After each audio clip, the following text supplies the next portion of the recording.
Hello guys, अब papaya रुखबाट फल्यो यहाँ छ। अब त्यसको खानालाई सिड युज गर्यो होइन, अनि त्यसपछि काटेपछि सिड चाहिएपछि त्यो सिड छर्ने हो। मैले त धेरै सेकेन्ड रोप्दिनँ है। त्यो सागहरू फलेर पनि सबै छर्दै हुन्।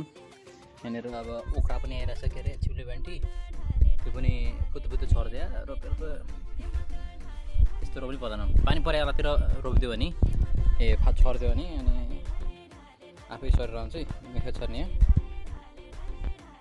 अस्ति हाम्रो त्यो पपाया ट्री पनि यसरी नै छरेर आएको है, रोप्या छैन। अब यत्रो छरेपछि एउटा न एउटा त कसो नफल्ला, र त्यसको पनि अपडेट दिँदै गरौँ न होइन।